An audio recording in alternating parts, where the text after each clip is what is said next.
Então, de vez em quando, fazer um detox faz muito bem para a saúde. Desintoxicação hepática periódica é uma abordagem útil na manutenção da saúde. Os antigos faziam isso. A vovó fazia para as netinhas. Toda mudança de estação, verão, inverno, outono, primavera, a cada 3 meses, eles tomavam aquele remédio que a vovó fazia, onde eles iam no banheiro a noite inteira. Fazia o detox para aquela estação. O detox para aquela estação. Depois acabou, ninguém cuida disso mais. Eu estou só trabalhando na periferia. Que é isso que nós aprendemos na Faculdade de Medicina. A cuidar de sintomas. A gente só cuida de sintomas. Mais nada. Por isso que aquele paciente está com você há 20 anos com a mesma doença. Se eu falar com você que você pode curá-lo, você fala, não, isso não existe. Conte pra gente o que o Dr. Lair tem feito em sua vida. Então, eu estava com colesterol alto, assim disse o médico. Passou simvastatina para mim.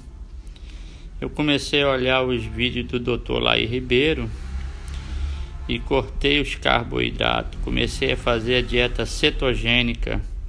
Emagreci 23 quilos. Voltei no cardiologista. Ele falou que o colesterol estava ótimo. Fui no meu endocrinologista. Ele queria saber o que foi que eu fiz. Eu contei para ele que foi Dr. Lair Ribeiro. Dr. Lair Ribeiro é o melhor que está tendo. Grave um áudio ou vídeo e mande pelo WhatsApp. Vamos lá, todo mundo vendo. Todo mundo vendo. Tô no... O melhor que está tendo.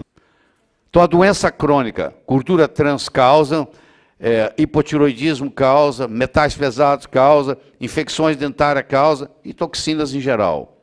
A grande maioria das toxinas é lipossolúvel. Já falei isso para você hoje. O fígado tem como tarefa transformá-la em hidrossolúvel e possibilitar a excreção. A toxina só pode ser excretada se ela ficar hidrossolúvel. A fase 1 do detox hepático, feito pelo P450, as enzimas P450, é transformar uma toxina lipossolúvel em algo hidrossolúvel, para poder ser eliminado. Muitas vezes, me acompanha, muitas vezes o elemento intermediário é mais tóxico do que o original. Então, por exemplo, eu pego o álcool, transformo ele em formaldeído. Se eu não transformar, continuar o processo e parar no formaldeído, o formaldeído prejudica mais do que o álcool, do que o etanol. Mais do que o etanol vira formaldeído e vai ser eliminado. Se não continuar no próximo passo, o formaldeído é mais venenoso, mais tóxico do que o etanol. Às vezes o intermediário é mais tóxico. Então eu tenho que, quando eu vou cuidar do detox, eu tenho que cuidar da fase 1, da fase 2 e da fase 3, porque senão acumula.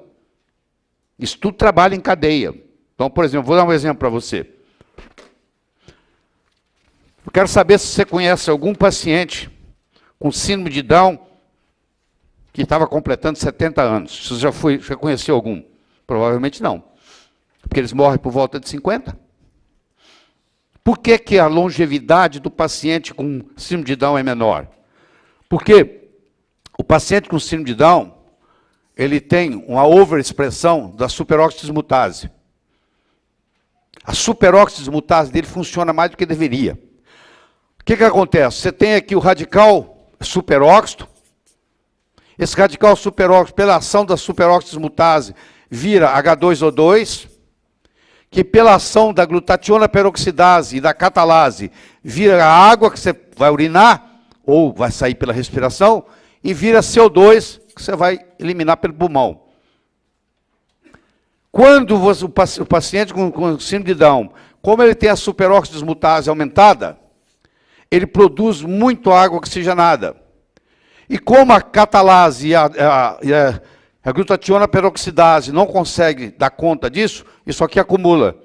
Com o ferro, forma a reação de Fenton, que vai formar o radical hidroxila, que é o mais venenoso de todos.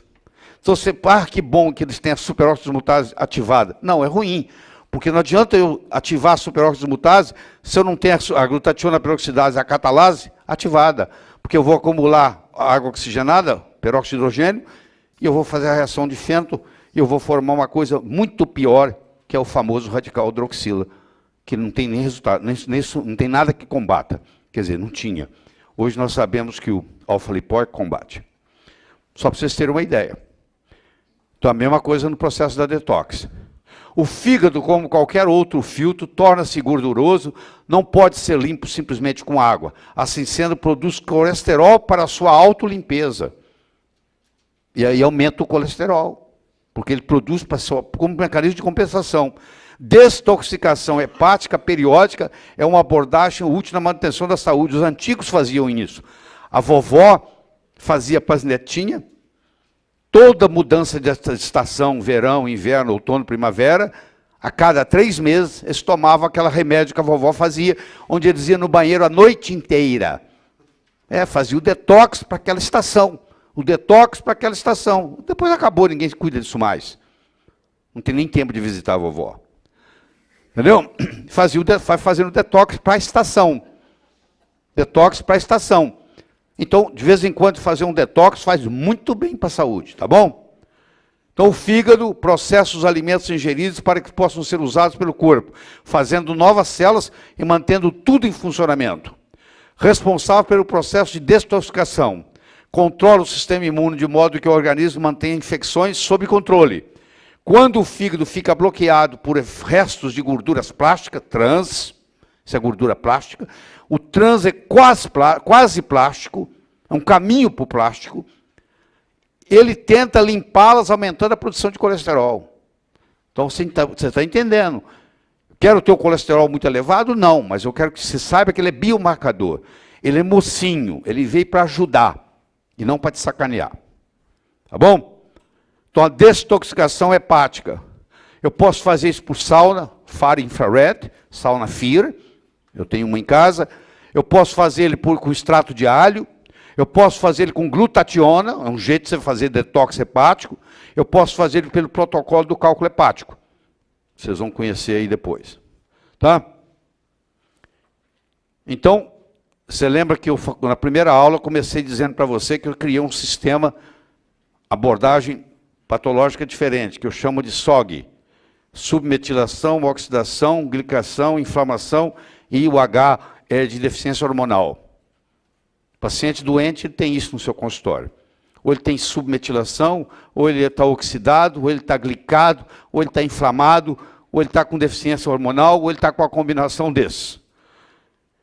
Isso aqui é distúrbio de ereção, isso aqui é depressão, isso aqui é enxaqueca, GERD, refluxo esofágico, colesterol elevado, síndrome do intestino irritável, Irritable Bowel Syndrome, hipertensão, osteoartrite. Aí o que eu faço? Eu vou trabalhar aqui na periferia, eu vou pintar a casa, eu vou dar sildenafil se ele está com distúrbio de ereção. Tá? Eu vou dar fluoxetina se ele está com depressão. Eu vou dar triptano se ele tem enxaqueca. Eu vou dar bloqueador da histamina 2 ou inibidor da bomba de próton, para que se ele tem refluxo esofágico. Eu vou dar estatina se ele tem um colesterol alto. Eu vou dar diclomina se ele tem intestino irritável. Eu vou dar inibidor da ECA se ele tem hipertensão. E eu vou dar anti-inflamatório não esteroidal se ele tem osteoartrite. O que eu fiz? Eu só trabalhei na periferia. Só que cada um desses remédios tem um efeito colateral, que vai prejudicar mais ainda. Eu não mexi aqui no interior, ó. Eu não mexi no esgoto, eu não mexi na água, eu não mexi na eletricidade. Eu estou só trabalhando na periferia. Que é isso que nós aprendemos na Faculdade de Medicina, a cuidar de sintomas. A gente só cuida de sintomas, mais nada. Por isso que aquele paciente está com você há 20 anos com a mesma doença. Se eu falar com você que você pode curá-lo, você fala, não, isso não existe. Claro, enquanto você estiver trabalhando na periferia, isso não existe. Quando você trabalhar no miolo, você vai resolver. Então, para eu melhorar o paciente, eu tenho que produzir uma nova célula. Para produzir a minha nova célula, você sabe que eu preciso de menos de 50 milivolts. Eu preciso de aminoácidos, eu preciso de colesterol, que a membrana celular depende de colesterol, eu preciso de gorduras ômega 6, ômega 3, eu preciso de vitaminas, eu preciso de minerais. Primeiro que você não come gordura direito mais. Você tem medo de gordura. Fizeram, você tem gordurofobia. Essa é a grande verdade. Colesterol você não quer que eleva, você quer que baixa porque você tem medo dele. Tá? Aí você tem que produzir.